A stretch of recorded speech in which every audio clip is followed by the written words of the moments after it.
When I was in Europe recently for nearly 8 months, everything which would be provided or supposedly provided would revolve around execution of targeting or trafficking. For example, if I would, after exhausting options or after being targeted in one location or in one city, mainly in Germany, but not limited to that, when I would relocate, obviously I would get onto the train to go somewhere else, and I won't have the money to buy a ticket. Sometimes I would request conductor, but that would be conditional. This is the point to notice here. If I won't follow the trafficking or targeting protocols, the conductor would appear and she or he would get me off of the train the next stop. What would be the targeting protocols? I would have to find a person and would sit next to her or next to him. Who that person would be, it would depend on the assigned color.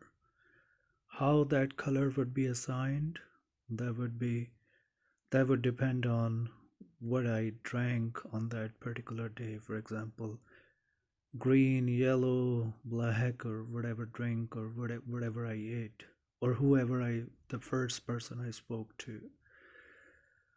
The people usually they would be with the glasses on, random people, group of people, or it could be a single person. The minimum criteria was I would sit next to them or in front of them for the duration of journey. Why it was like that? Because based on their assessment, supposedly neutral judges, they would proceed or they would advance further targeting into the new location.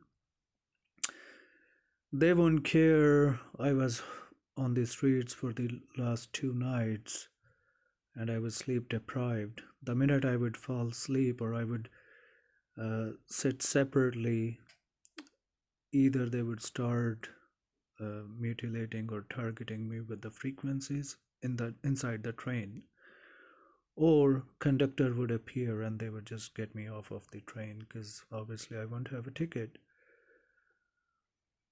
And another thing, it would seem like apparently that I'm going to find some girl to sit next to them and talk to them, but underlying realities were this is how they would make me talk to people most of the time so they could pick on things to advance further their experimentations or whatever the targeting trafficking protocols were. In UK, obviously it happens in different ways because I didn't travel a lot in UK, at least for the first 2.5 years. It would usually, mostly was indoors and within that local community where I completed my master's in Middlesbrough. The important thing is for targeted people, they have to be vigilant what they are talking to people. I would bluntly talk to people a lot of things and they would use everything against me. One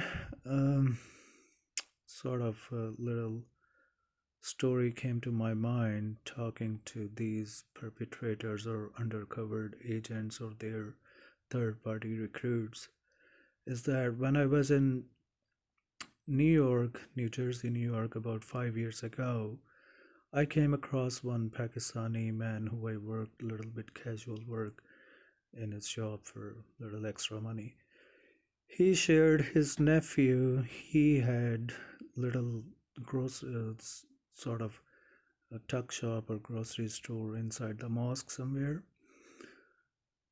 Some Egyptian agent, undercover agent, he would come around and have a little chit chat with him, pretending that he was new to community, and obviously they would speak Arabic.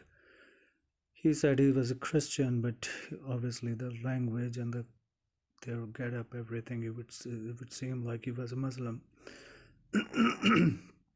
His nephew was probably in his early 20s or something.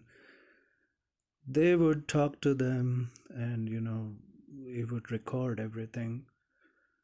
And finally, what happened, he um sort of presented that uh, whatever made up case, and his nephew was present for probably 20 or 30 years, I don't remember. But this is how they craft things, this is how they make you say things, and this is how they do scripted questions so they could craft something to. In my situation, obviously, I'm being persecuted within communities, so there I'm already incarcerated within communities for years. So this is another form of like experimentations. Anyway, I saw his father, the guy's father, old man. He was working and he was doing labor job, and he was supporting his family, including um, the daughter and other people. So this is how it was happening. And then he told me that Egyptian agent, he got like 100,000 US dollars for as a reward or something. So basically, he crafted something and then he sold him to be present. When I was detained in Poland and Denmark, I saw that glimpse of insanity, how they put you through different experimentations for any made up things. What my fault was, I went there without a visa, but I had a UK resident permit. They just wanted to made up thing to incarcerate me and put through experimentations. So who knows, when they make up things and they put somebody into, prison them, and then they obviously use them for their experimentations. So the important thing for targeted individual is that they should not they should be careful about what they're talking to, because this is how they craft things, either use to harm you in day-to-day life or in longer term.